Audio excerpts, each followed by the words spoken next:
अस्सलाम वालेकुम, welcome to world of education. मेरा नाम नदीम है और इंग्लिश ग्रामर के इस कोर्स में मैं आज आपके सामने एक नई वीडियो के साथ हाज़िर हूँ।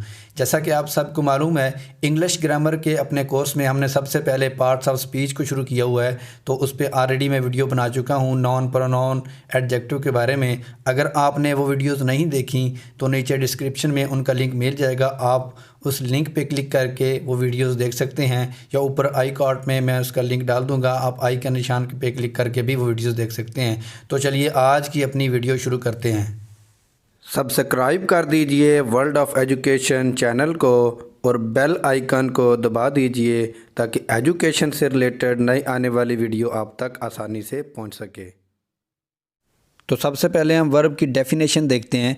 Verb is the most important part of a speech, कि हमारी जो स्पीच होती है, अगर स्पीच से आपको बात समझ में नहीं आ रही तो सिंपल वर्ड में मैं ये बताऊं कि एक जो सेंटेंस होता है, जो एक जुमला जिसे हम कहते हैं, उसके पार्ट्स होते हैं जिसे पार्ट्स ऑफ स्पीच कहते हैं।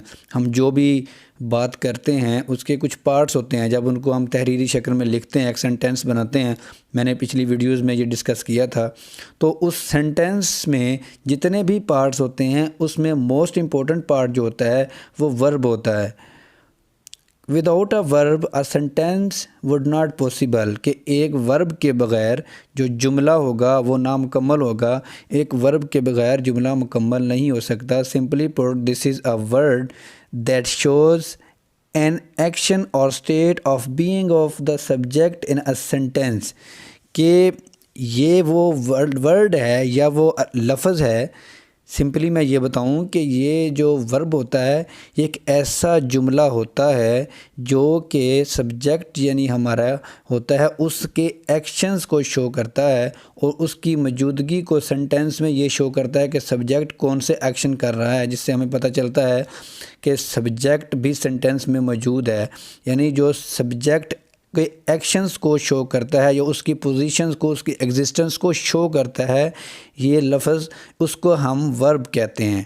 आगे इसकी एग्जांपल्स हैं एम, इज़, वाज, और, एंड, वर।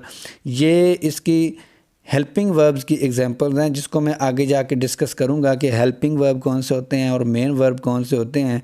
जैसे नीचे एक एग्जांपल्स आप पढ़ लें, I study their charts and play their games. उसके बाद आप पढ़ें, verbs form the main part of the predicate of a sentence. Every complete sentence must have a verb. Every complete sentence, हर मुकम्मल जुमला, हर मुकम्मल sentence must have a verb, यानी लाजमी वर्ब रखता है। एक मुकम्मल जुमला जो होता है उसमें वर्ब जो है वो मोस्ट इम्पोर्टेंट और लाजमी होता है। आगे हम पढ़ते हैं कि वर्ब्स की काइंड्स कितनी हैं, ये कितनी टाइप्स के होते हैं। तो वर्ब्स की एग्ज़ाम में सबसे पहले प्रिंसिपल और मेन वर्ब के बारे में हम पढ़ते हैं। Verbs which are used independently without help of other verbs are called principal और main verb in a sentence, कि ऐसे वर्ब, मेन वर्ब या प्रिंसिपल वर्ब, ऐसे वर्ब होते हैं जिनको किसी दूसरे वर्ब की ज़रूरत नहीं होती किसी सेंटेंस में इस्तेमाल होने के लिए। उन्हें हम कहते हैं मेन वर्ब या प्रिंसिपल वर्ब। एक सेंटेंस में जो मेन वर्ब और प्रिंसिपल वर्ब वो होता है जिसको एक सेंटेंस में रहने के लिए किसी दूसरे वर्ब के ऊपर डिपेंड नहीं करना पड़ता। इसकी examples, he is a worker, she does her work. आगे देखें, principal verbs are two types. अब जो मेन वर्ब या प्रिंसिपल वर्ब्स हैं उनकी आगे जो इकसाम्स हैं, जो काइंड्स हैं, जो टाइप्स हैं, हम उनको पढ़ने जा रहे हैं। उसमें सबसे पहले है ट्रांजिटिव वर्ब।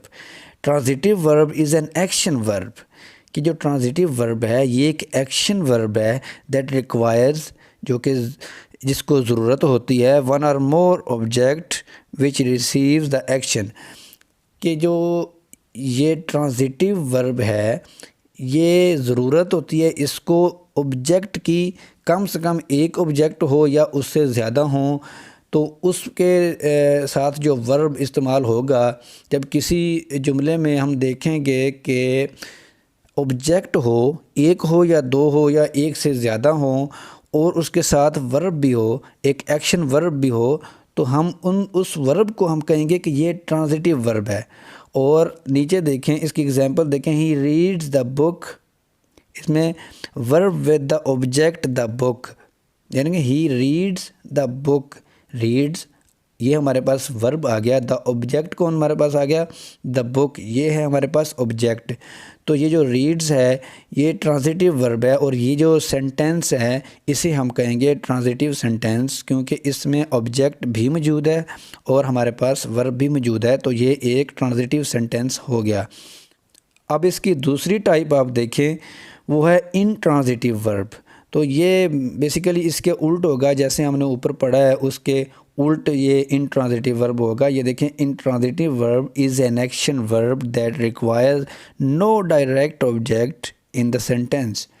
कि जो इनट्रांजिटिव वर्ब होते हैं उनको सेंटेंस में डायरेक्टली जो है ऑब्जेक्ट की ज़रूरत नहीं होती, दे रिक्वायर्स नो डायरेक्ट ऑब्जेक्ट।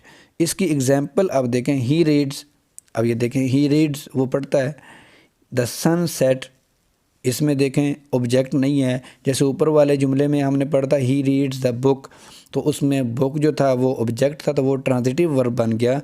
इसमें जो है रीड के बाद कोई हमारे पास ऑब्जेक्ट नहीं है, तो ये एक ट्रांजिटिव सेंटेंस बन गया है। और ये जो वर्ब है इसे हम कहेंगे कि ये इनट्रांजिटिव वर्ब बन गया है। ये सेंटेंस जो है ये इनट्रांजिटिव सेंटेंस है, और ये जो वर्ब है इसको हम कहेंगे कि ये इनट्रांजिटिव वर्ब है। आगे देखें, way to find transitive and intransitive verb, कि आप फाइंड कैसे करेंगे कि ट्रांजिटिव वर्ब कौन सा है और इनट्रांजिटिव वर्ब कौन सा है। तो इसका एक सिंपल सा रूल है, ये देखें, if object is available in a sentence then the verb is transitive of that sentence. कि अगर तो एक सेंटेंस में ऑब्जेक्ट मौजूद है तो वो जो वर्ब होगा वो उस सेंटेंस का ट्रांजिटिव होगा। And if object is not present in sentence then the verb is intransitive of that sentence. कि अगर जो है उस सेंटेंस में कोई ऑब्जेक्ट मौजूद नहीं होगा तो फिर वो जो वर्ब होगा वो इनट्रांजिटिव ऑफ दैट सेंटेंस होगा। So to find an object we ask the verb by whom और what, and the answer we get is an object of that sentence। इसकी मिसाल मैं आपको ये दूं कि ये देखें, नीचे एग्जांपल भी दी है, she gave me a phone। ये एग्जांपल देखें, she gave me a phone, gave whom कि किसे दिया, आंसर इज़ मी, मुझे, एंड गेव व्हाट क्या दिया, answer is phone. So the gave verb should be a transitive verb. जैसे ऊपर हमने डिस्कस किया कि एक ट्रांजिटिव वर्ब वो होता है जो कि सेंटेंस में एक या एक से ज़्यादा ऑब्जेक्ट के साथ मौजूद होता है, उसको हम ट्रांजिटिव कहते हैं। अब ये देखिए, she gave me a phone, इसमें किसको फ़ोन दिया, मी आ गया, मुझे, और एंड गेव व्हाट क्या दिया, आंसर इज़ फ़ोन। तो इस बिना पे हम जिस जैसे ऊपर हमने पढ़ा कि to find an object we ask the verb, हम वर्ब से पूछते हैं whom कौन, व्हाट क्या। तो इसमें हमने ये क्वेश्चन किया वर्ब से, गेव whom किसे दिया, तो उसने बताया कि मी, आंसर इज़ मी, मुझे दिया। तो ये एंड गेव व्हाट क्या दिया, answer is phone. So the gave verb should be a transitive verb. इसके बाद है ऑक्सिलरी और हेल्पिंग वर्ब।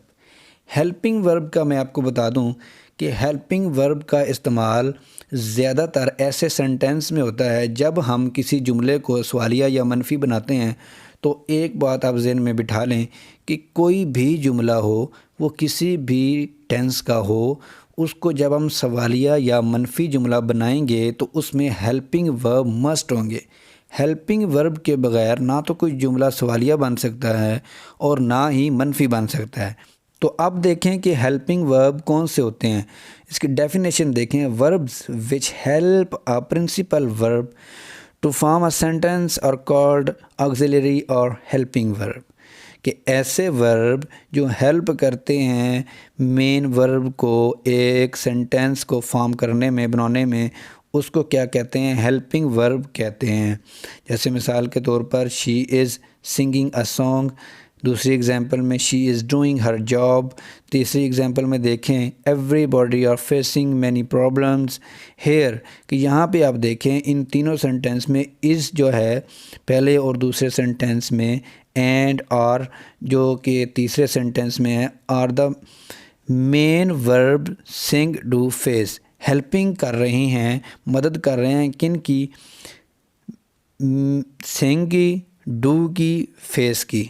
ये जो मेन वर्ब हमारे पास इस सेंटेंस में, ये जो हमारे पास 3 सेंटेंस हैं जिनमें ये मेन वर्ब मौजूद हैं, इज़ और आर जो हैं ये इन तीनों सेंटेंस में अपने मेन वर्ब जो हैं उनकी हेल्प कर रहे हैं कि इस जो सेंटेंस हमारे पास है इसको एक अच्छी तरह से मुकम्मल सेंटेंस बनाने में। तो जो हेल्पिंग वर्ब, जैसा कि नाम से ही हमें सजेस्ट हो रहा है कि ये हेल्प करते हैं मेन वर्ब की टू फॉर्म अ सेंटेंस। तो हेल्पिंग वर्ब की उम्मीद करता हूँ आपको समझ आ गई होगी। आगे हम देखते हैं। अब हम अपनी वीडियो को कंक्लूड करते हैं, क्योंकि ये वर्ब का जो टॉपिक है ये तो काफ़ी लेंथी है। अगर मैं इसके ऊपर एक वीडियो बनाऊं तो ये 2-3 घंटों की वीडियो बन जाएगी वर्ब के बारे में, अगर मैं डिटेल से बताना शुरू कर दूं। लेकिन मैं वर्ब के बारे में मेन पॉइंट्स ही आपको यहाँ पे बता रहा हूँ, क्योंकि मेरा जो प्लान है वो नेक्स्ट इंशाल्लाह 2-3 हफ्तों में ग्रामर के जो मोस्ट इम्पोर्टेंट टॉपिक हैं हमारे, टेंसेस हैं, उसके बाद एक्टिव वॉइस, पैसिव वॉइस हैं, और जो नरेशन है हमारी डायरेक्ट इनडायरेक्ट, उसको शुरू करने का है। ये तो मैं पार्ट्स ऑफ स्पीच की सीरीज़ इसलिए शुरू की है क्योंकि जब हम टेंस के बारे में पढ़ेंगे तो हमें कुछ चीज़ों का पहले इल्म होना ज़रूरी है। इसलिए मैं आपको इसमें पार्ट्स ऑफ स्पीच की सीरीज़ में ये बता रहा हूँ कि हमारे पास वर्ब कौन है, कौन से होते हैं, नाउन, प्रोनाउन, ये क्या होते हैं। तो एंड पे थोड़ा सा मैं आपको ये बताना चाहता हूँ कि अगर एक सेंटेंस में वर्ड लिखे हुए हैं तो आपको कैसे पता चलेगा कि उसमें वर्ब कौन सा है। ये एक बहुत ही अच्छा क्वेश्चन है कि अगर एक सेंटेंस लिखा हुआ है, अब उसमें आपने बताना है कि वर्ब कौन सा है। तो सबसे पहले तो आपने डेफिनेशन देख ली कि जो वर्ब होता है एक्शंस को परफॉर्म करता है। उसके बाद आपने हेल्पिंग वर्ब भी पढ़ लिए इज़, आर, एम।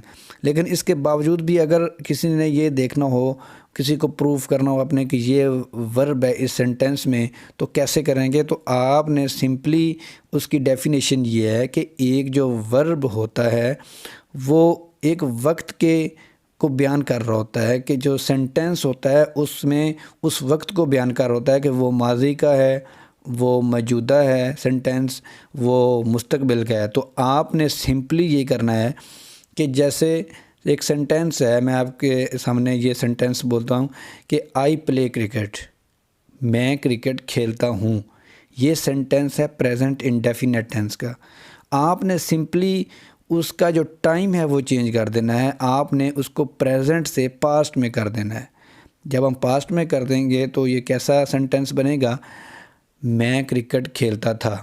तो अब इसकी अगर आप इंग्लिश में इसको करेंगे तो आप ये तो नहीं लिख सकते आई प्ले क्रिकेट, तो आप ये लिखेंगे आई प्लेड क्रिकेट।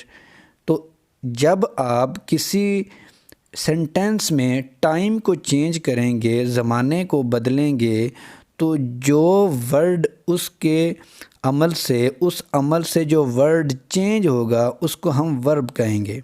आप इस बात को थोड़ा सा समझें कि जब किसी भी सेंटेंस के ज़माने को चेंज किया जाए, जैसे उसको प्रेजेंट से पास्ट किया जाए, तो जो चेंजिंग होगी उस सेंटेंस में, जो वर्ड जो उसमें लफ्ज़ चेंज होगा वो हमारे पास वर्ब होगा। जैसे मैंने एग्जांपल आपको दी, I play cricket and I played cricket. अब इसमें आई भी वही है, क्रिकेट भी वही है, लेकिन जो वर्ब हमारे पास था वो था प्ले। वो पहले सेंटेंस में हमारे पास वर्ड प्ले है और दूसरे सेंटेंस में जो माजी में है उसमें हमारे पास है प्लेड। तो ये वर्ड जो है प्ले ये चेंज हुआ है। तो ये हमारे पास, हमें कैसे पता चल गया कि ये हमारे पास जो है ये वर्ब है इस सेंटेंस में। तो ये था आज का टॉपिक वर्ब के बारे में। उम्मीद करता हूँ आपको इसकी समझ आ गई होगी। अगर किसी भी किस्म का कोई क्वेश्चन हो तो आप कमेंट्स में पूछ सकते हैं। मेरे आने वाली वीडियोज़ का इंतज़ार करें। इंशाल्लाह मैं जल्द ही नई वीडियो के साथ हाज़िर होऊंगा। दुआओं में याद रखिएगा। अल्लाह हाफिज़।